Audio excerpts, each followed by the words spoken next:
Hey guys, welcome. So yeah, we'll get started. I'm Killian Daly, Executive Director at EnergyTag, which is a non-profit focused on reform of electricity carbon accounting, and in particular using more granular data to make that accounting more accurate. So today's session is called What's Clean? How granular data holds the answers to clean electrification and trade. Joined by a fantastic panel of experts here today. So Eloi, Febrega from Flexidao, Katrien Verwimp from the Association of Issuing Bodies, Devon Swezey from Google, and finally Nicolas Bernhardi from Energinet. So I'm going to keep it quite informal. I'll do a quick introduction to the topic and then ask a few questions to the panelists. And would really like your input as well, so definitely get your questions ready. We'll leave plenty of time at the end for questions. So basically what this session is about is trying to answer what's a pretty fundamental question, is what is clean? What's clean electricity consumption? And therefore, what is clean hydrogen? What is clean steel? What's a clean data center? And we actually don't have very good answers for that question today. We're starting to get there, thanks to some of the people in this room. But it's something we don't answer very well today. So electricity carbon accounting is done at like a very low granularity generally over like the period of a year. So you could theoretically be powered by solar energy all night long, which doesn't really make sense if we want to incentivize demand flexibility and storage, for example. And also over very broad geographical boundaries. So you could be powered on renewable energy produced in Norway if you're based in Portugal, for example. So we have very large temporal and spatial boundaries, and what EnergyTag advocates for is much more granular and narrower temporal and spatial boundaries. Because ultimately what we need to do is match in real time clean power with demand at all times in all grids. And so that's the ultimate goal here. That's the markets we need to create, and that's the tracking we need to do. And fundamentally, this all comes back to high granularity consumption and generation data. And in order to track these things, so to track these electricity contracts and purchases, we need something called granular certificates. So physical electrons cannot be tracked on a power system, so we need energy tracking systems, energy attribute tracking systems that basically act as a type of digital twin to the power system and enable us to do this granular tracking. There's a lot of research been done on this topic as well, so papers from Princeton University, the Technical University of Berlin, MIT, DTU in Denmark, that have shown that if we do change the way we do electricity carbon accounting, if we change the way electricity markets work, we'll send much more targeted signals for the build-out of renewables, but also flexible demand and also flexible supply. So storage, for example, with proper clean electricity tracking, we can send new signals that incentivize storage. Also, these are much better ways of defining things like clean hydrogen. Using much more granular data, much more granular electricity tracking really helps us ensure that hydrogen production is clean. And we've seen this emerging in regulations. So in the European Union, renewable hydrogen, the rules for the production of renewable hydrogen will require electricity to be sourced from renewable sources within the same hour and on the same grid as the electrolyzer's consumption. And that's actually really new. It may be surprising for some of you to learn that, but that's pretty novel. The standard way of doing this, again, is to say just buy something produced anywhere in Europe at any time of year, and that's enough to say I'm green.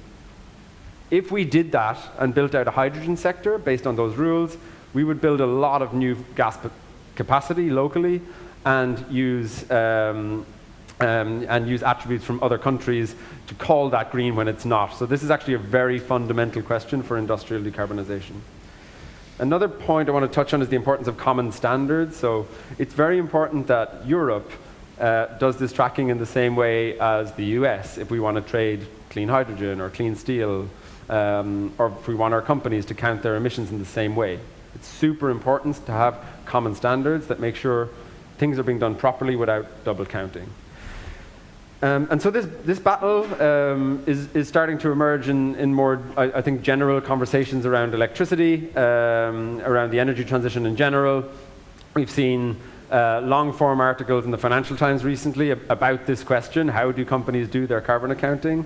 What is the best way forward here? There's very different answers to that question.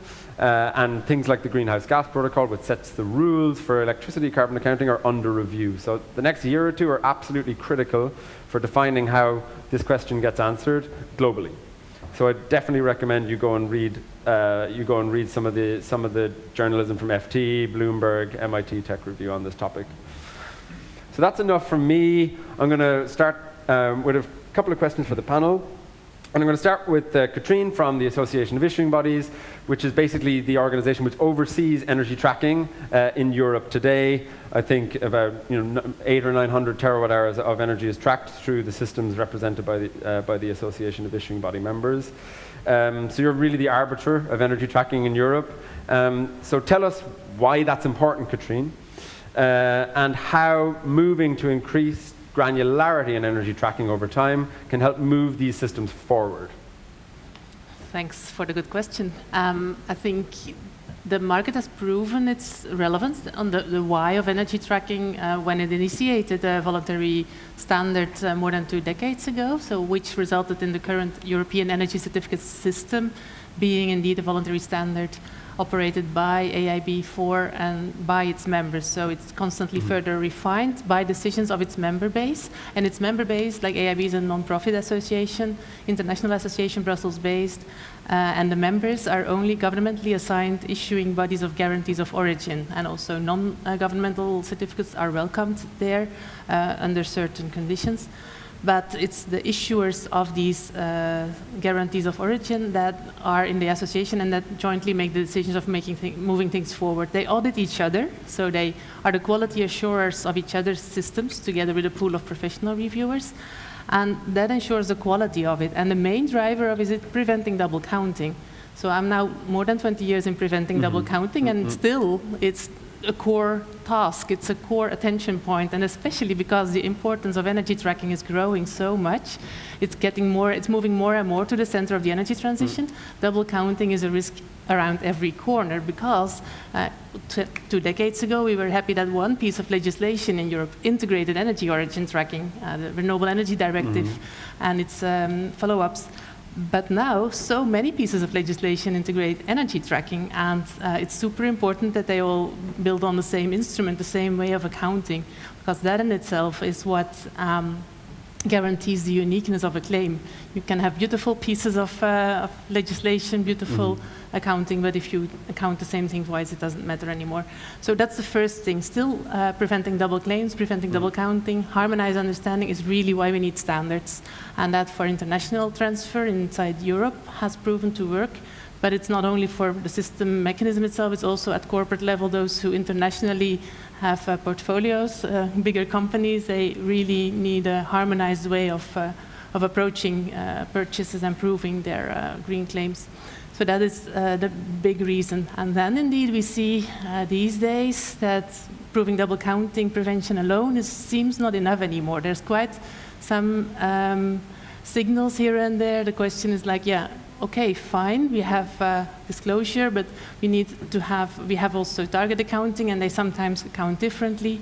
How can we go beyond just tracking the origin? How can we track impact as well?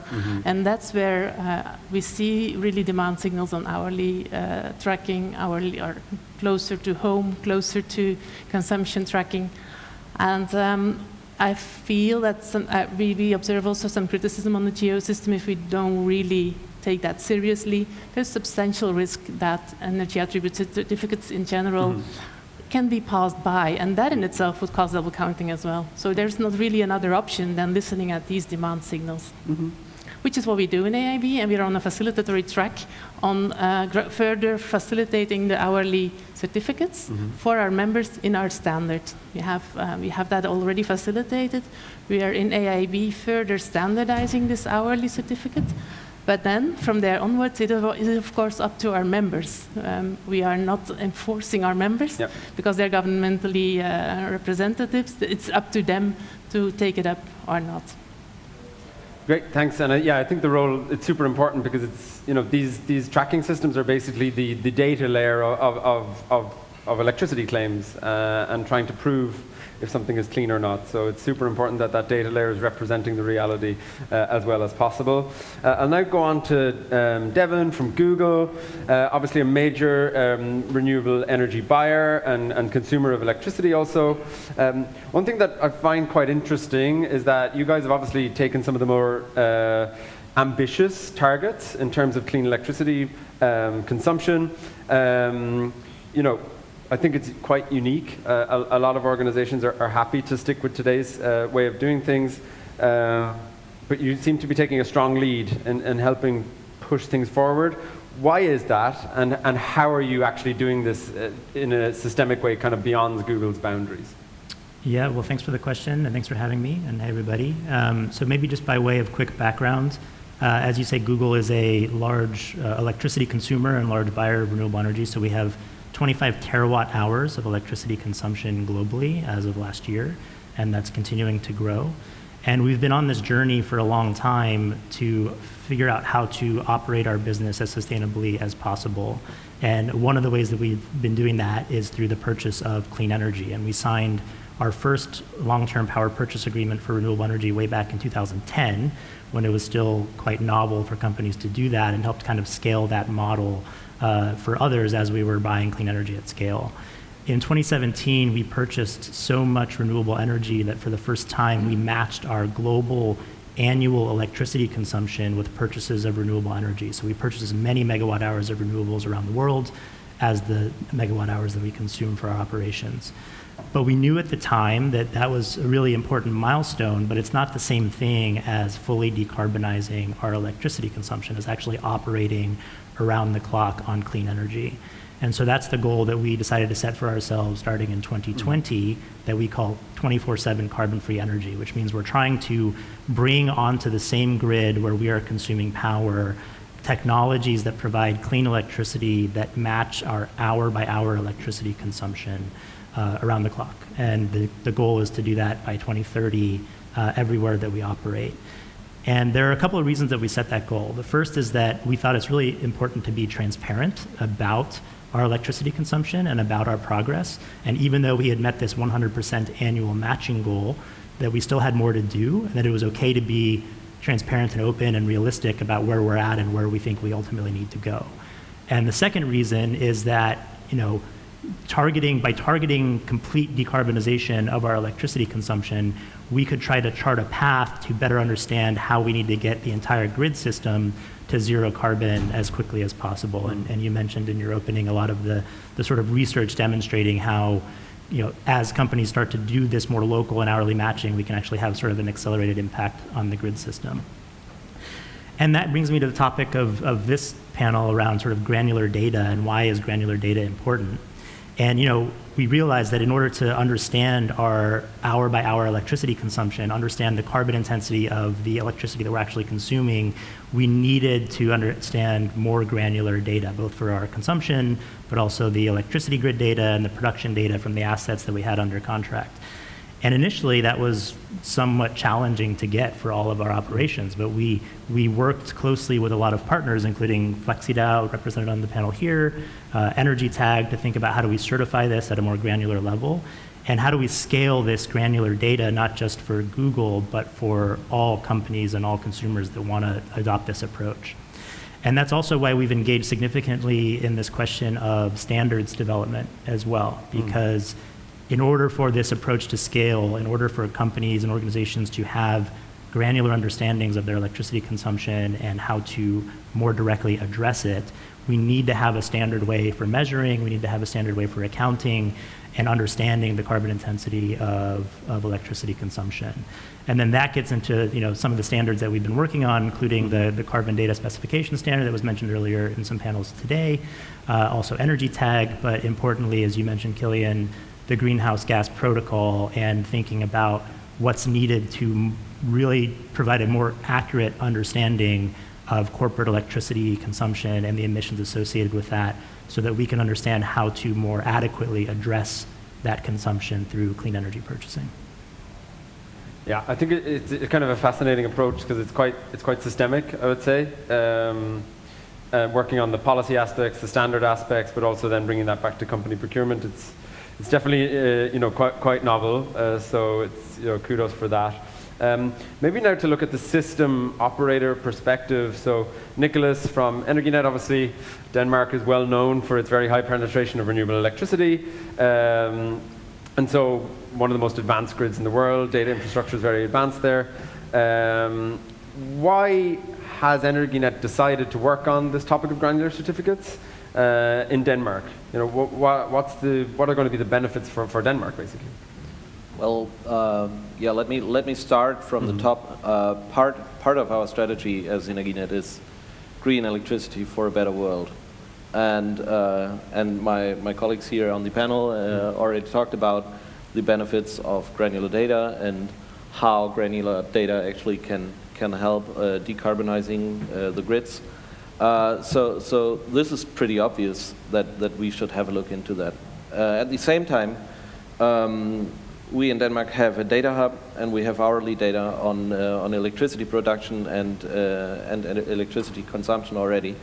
So when you already have all these data, it makes a lot of sense to look at how can these data be used for more purposes than just electricity billing.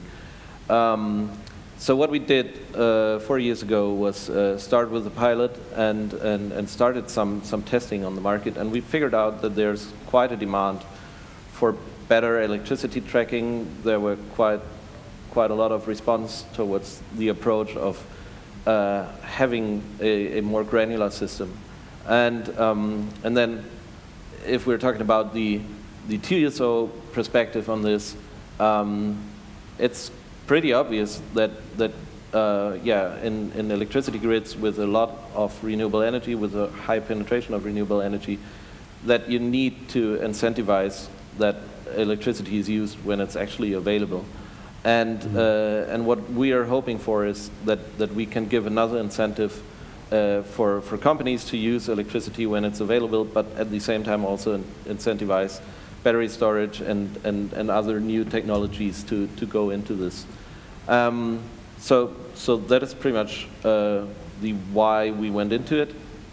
And then the other thing was, like, when we started, there was pretty much nothing on this topic. There were some people talking about the ideas, and we had some talks to other companies, and then EnergyTag actually was founded. And we tried to figure out, okay, what is it then we can do? Because as a Danish TSO, it's like, yeah, we have a lot of data, and we have a lot of possibilities, we have a lot of digitalization, but we ourselves, we won't move the entire thing. And at the same time, EnergyTag was founded and started to work on standards. So there was not really a need to have a second entity working on standards. So what our goal then was to say, like, okay, we would like to put these standards to a test, and we want to build a real system, because it's great to have a standard, but if nobody's using these standards and nobody's actually trying this, then it's also very difficult to further develop these standards. So we tried to be like very progressive and build a system and figure out, okay, can this actually also work in real life? So yeah. Yeah, no, and I think, so I used to work for a large French industrial company called Air Liquide, which is consuming more electricity than all of Denmark, actually. And so, don't say that too loud. So basically, we were testing before I joined EnergyTag back in 2019, like, well, how do we actually properly do energy tracking on a hydrogen electrolyzer? Because no one in the hydrogen industry really wanted to address that point. It was very handy to just do less granular tracking, not really answer the question in detail. And so, yeah, we got put in touch with the team in Energinet. I think you had just started the project back then. And so I was able to show our management, we can actually do this. We can connect up wind, we can connect up an electrolyzer, and really see on an hourly basis how those profiles of consumption and generation match. And that's super, super important in terms of thinking about how we track this electricity properly and operate those electrolyzers in a kind of a new and different way. Maybe talking about those like case studies and examples of this. So Flexidao is a company, like for those familiar with this space, who's really one of the doers, I would say, in terms of enabling this granular tracking around the world. So yeah, I'd like to maybe touch on what's possible today, Eloi. What are you doing today? How much granular matching are you enabling right now? And touching on maybe some specific case studies of what you guys are working on with some of your key clients.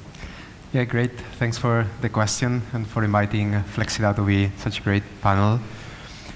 So let me start with a short introduction on what we do at Flexidao. So we provide software solutions for energy buyers to provide them with an oversight, a comprehensive oversight of the clean electricity portfolio for an optimized carbon accounting. So we've been working for some time already in collecting granular meter data for both consumption and production sides. Also, how we can get the energy attribute certificates that our clients are using to justify the purchases and the carbon accounting, and putting it all together also with carbon emissions data to enable some use cases such as 24/7 carbon-free energy. In terms of matching and what we're doing, so once we have the granular data, we can get production, we can get consumption, and match it. This seems pretty easy, but it goes far beyond that. So we need to verify that the production that has been bought, it's backed up by energy attribute certificates. And at the moment that you increase granularity, you also need to increase granularity of these certificates to make the matching correctly, and that justification. You also need to increase granularity in carbon emissions data. Mm-hmm. So, and this, on top of the complexity of getting granular data, which is sometimes in some regions a blocker by itself.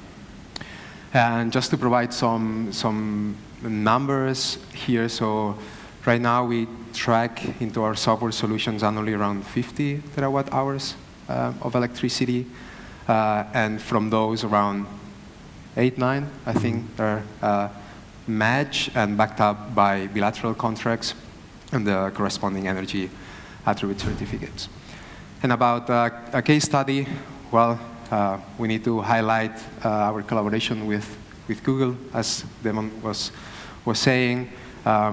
So aligning it with their goal on becoming 24/7 2030, we're onboarding their consumption and also onboarding all the renewable purchases that they have, and monitor their performance on 24/7 carbon-free energy KPIs on different regions. We started back in 2021 with 3 pilot projects, Netherlands, Ireland, in Denmark, and after that success, now we are doing a global rollout, expanding coverage in all regions where Google has operations, in terms of matching, in terms of enabling and onboarding TX as well for the cause. So, yeah. No, it's really great work and already quite significant volumes. 9 terawatt hours is quite a lot. And that's been really important. So like we spend quite a bit of time also talking to policymakers, kind of trying to drive them in the direction of requiring hourly for things like hydrogen. And so yeah, working, and referring to the likes of the work done by Flexidao is super important, because you need to show that this stuff is possible. Because we've done it one way for so long, asking people to go and change things, it's always hard unless there's actually people out there showing it can be done in reality and at significant scale. I'd like to maybe just pause a minute and see if is there any questions from the audience? Oh, great. Yeah, that's what I like to see, because it's always more fun when when the questions are impromptu. So maybe we'll start here in the front row. Yep.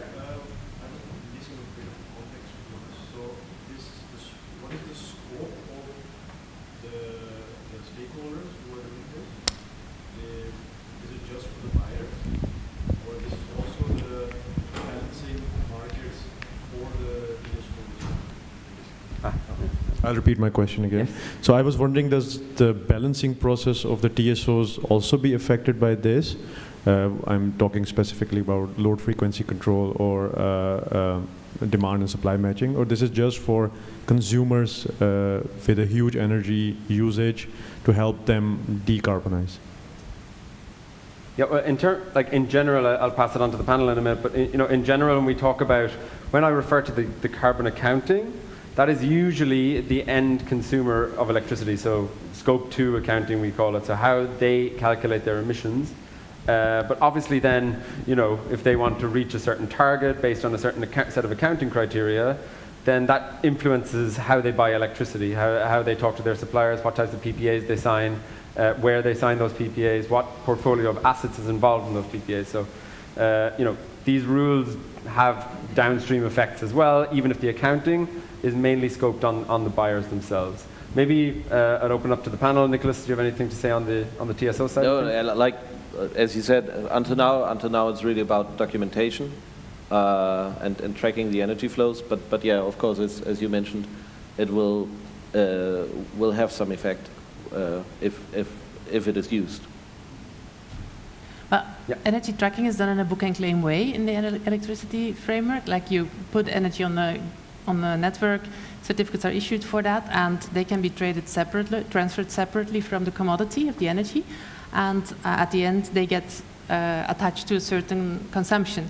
And so that's the claim aspect, and the point in more hourly or more local matching is exactly bringing some criteria in restricting the usage, but still working in a book and claim way, which kind of is facilitating a lot more market, a lot more flexibility, liquidity as well of the green commodity, because the alternative is doing really tracking, contract-based tracking together with the attributes, so ensuring that you have the title to claim the greenness together with the contract still, but that is much more restricted, and we observe quite some policies going in that direction, actually, PPA-based tracking, having a risk of even double counting, one, and secondly, being so much more complex if you really want to track every contract and so the separate tracking makes it possible, but then to meet the criticism of the too wide boundaries, temporal and geographical matching is a thing that can meet the concerns somehow. Amen. Yeah. Next question, maybe here? Yes. Thank you very much. Yep. So we've been talking about energy certificates to ensure clean energy, let's say, and Google also has some interesting objectives for 2030.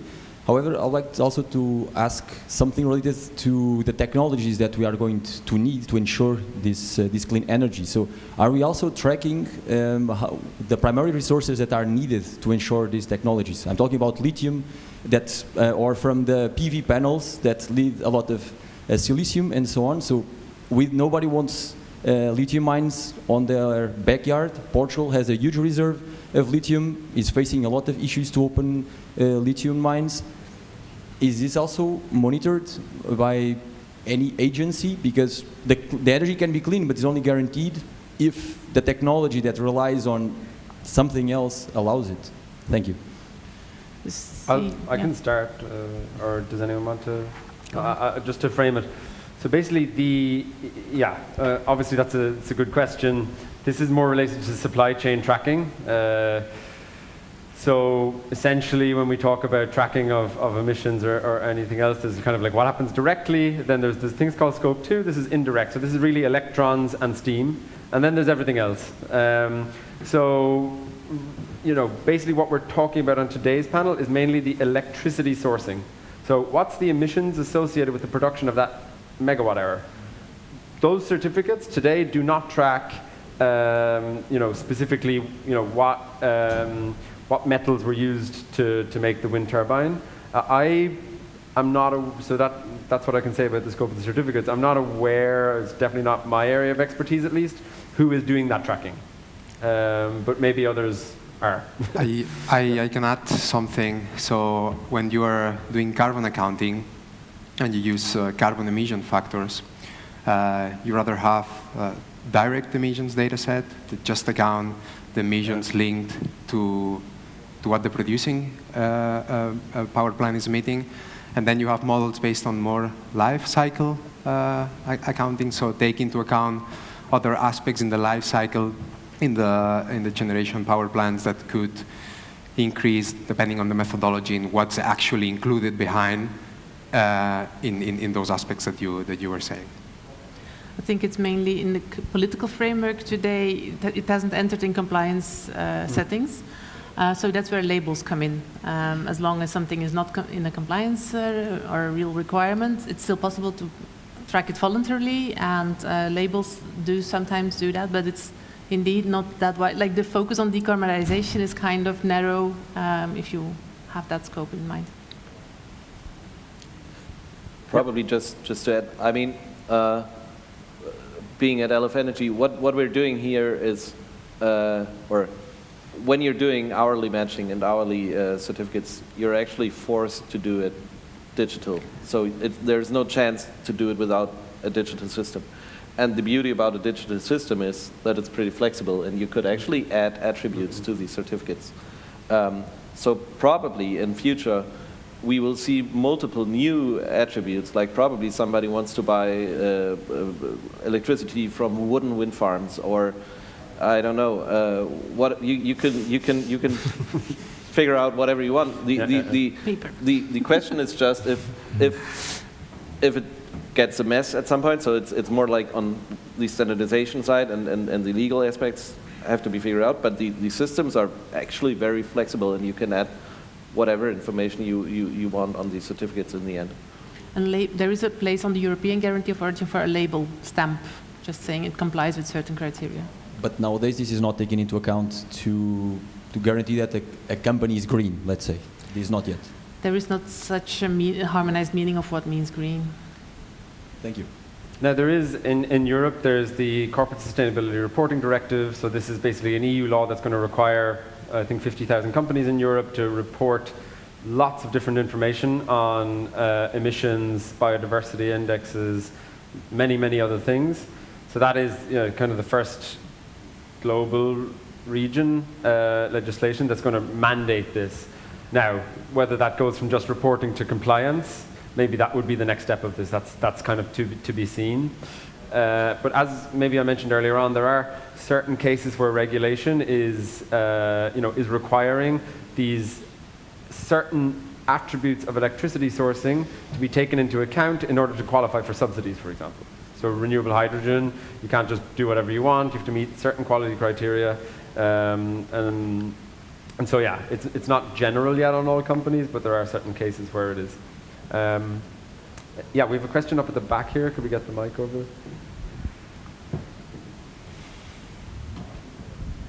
Thanks very much. Anders Patterson, World Bank. So we've approached this issue of data centers, renewable energy, and the data gaps from the hypothesis that in the long term, emerging markets will feel a competitiveness issue if they're not able to provide the data granularity. And the research we've done so far is that from several hundred data center announcements we've seen in the past year, almost none in emerging markets come with clear commitments on renewable energy. Now there can be a lot of reasons for that, but we believe that one of them is that many of the utilities and many of the systems in these countries are not ready to provide the data. So my question to the panel is, have anyone encountered discussions outside, you could say, the club of OECD about this, and to what extent do you consider data gaps as part of the competitiveness issue, or are we dealing more with basic issues like corporate PPAs are not yet available? So that's one question. The other question I would have is the question of, you could say, moving fast or moving with legal frameworks. So there's in one world where you get Ministry of Energy to pass a directive that says utilities and others need to provide these energy tags in so and so order. And then we're looking at an implementation roadmap of possibly multiple years. Then there's another world where you go faster, maybe with the grid operator or others. You actually provide the data, maybe in a pilot stage, and then you maybe do parallel regulations. My question is, have you seen any of these work? Because my concern would be that in emerging markets, many grid operators have a very long checklist of things they need to do. And we may not get there very quickly if we do the whole legal route, etc. Sorry for the long question. Yeah, so we'll start with the, what's happening outside the OECD region's question on data center announcements and renewable sourcing. Do you want to touch on that? Yeah, I mean, I can start with a few reflections. So just in terms of Google's portfolio, to give a sense, outside of Europe and the United States, our main data center locations are Taiwan, Japan, and Singapore. So not necessarily developing countries per se, but some that do have sort of regulatory structures that have at times made it challenging to source clean energy at the scale that we would otherwise be seeking. And so to answer kind of the second part of your question around clean energy availability and options, I think one of the things that you are starting to see is data center companies and large industrials generally that want to buy clean energy, sort of making the opportunity to do so a precondition for thinking about where we're going to be investing more in the long term. And one example I can give you is in the case of Taiwan, where we've had a data center for around a decade now. It was actually not legally possible when we set up the data center to buy clean energy directly, to sign a corporate power purchase agreement, because everything had to go through the government-owned utility. And we worked with the government to actually amend the law with other businesses as well to make that possible for the first time, and then signed the first corporate power purchase agreement in Taiwan's history for a 10 megawatt solar project, so fairly small, but then that led to many more gigawatts of procurement later on. So that's the importance of having these conversations, of sort of saying, we want to make these investments if there's a path to clean power deployment that we can support in accelerating. I think the data question is also really important because we do see, obviously the foundation for our goal is to understand the granularity of the data on the consumption side, on the grid side, and we do see some gaps regionally in terms of that data being either available or easily accessible to companies through the formats that folks like Energinet and others are making very widely available here in Europe. And so I think that's an area where regulators and governments and industry can work together, also with standard setters, with organizations like Linux Foundation Energy, to understand what's needed to make that data more available for companies. Anyone else on that question? Yeah, just to add something, of course, for grid connected meters, we rely on the utilities and their budget or their programs to implement such smart meters. And of course, the rollout, it's not equal in all parts of the world, but we need, as an industry, create a consensus on what to do in those cases. For example, for carbon accounting, when the data at the utility level doesn't exist, do we rely in telemetry, for example, or in data centers, or in sensors, or what's the approach? We use synthetic load profiles, so there's still debate on that, so we need to make sure that we all align and follow the same procedures if we focus on an important practice such as carbon accounting. Yeah, maybe, just to touch on that a bit myself. So EnergyTag recently, we've hired someone based in India. Previously, I've worked on projects in South Africa, so I think things have, for sure in the OECD countries in general, it's probably much easier to get this data and much easier to sign things like PPA contracts. But things have changed a lot. In India now, there's legal obligations to provide hourly data or 15-minute settlement data, I think, for all PPAs. So that's quite good. It means that anyone with a long-term contract for renewables in India, they have the data to do this matching already, because they're probably metering on their consumption site. South Africa was a place where 10 years ago you could not sign any renewables. Now it's a pretty growing market. So yeah. And I think also there's probably examples where countries could even leapfrog. There's places like in Europe, certain countries in Europe where you have hundreds of DSOs, where you have pretty embedded older systems for managing data, for interaction. Where new countries that are starting to do metering, they can start from scratch and learn from the best in class cases. Maybe one thing that also I think will impact a lot what's happening outside of Europe and maybe in the US is carbon border mechanisms, taxes that will be put on products entering the European Union from third countries. Because if you can prove by buying renewables that your aluminium is lower carbon intensity than the default or the average, there's going to be a very, very clear business case for getting this data. And that's being phased in with the CBAM regulation over the coming years. So that's just a couple of comments I would have on that one. You had a second question. I'm just keeping an eye on time, but you had a second question about moving fast by basically going out there, getting the data, doing it a bit more scrappy, just to get this thing done and to get things moving, or moving slow by focusing on regulatory change, which can obviously also take a bit more time. So that approach, just to get a view from the panel on the blend there, what's the right balance, I guess. Does anyone have ideas there? Yeah, well, Nicolas. I touched already on that, and I think our approach is pretty much to move fast while still going slow, probably. So we're trying to do something very much in parallel. So what you need in order to make changes to legislation is actually that you have somebody to showcase what is possible. But at the same time, our view at Energinet is, and we're also the issuing body for the current GOs. Our view is pretty much that you need trust anchors in these systems, and you need trusted data, and you need somebody who actually kind of has the authority to issue these granular certificates and to handle them.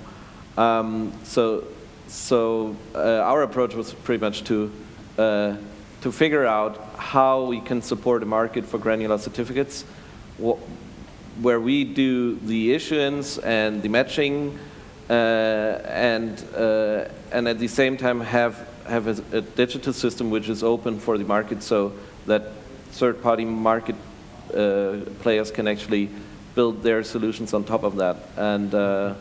And this is also what we are now going to showcase together with Google and Flexidao, where Flexidao is going to be a third party to our system and Google will be the customer. So here we really have this, like us as an issuing body, issuing the certificates, and also do the matching.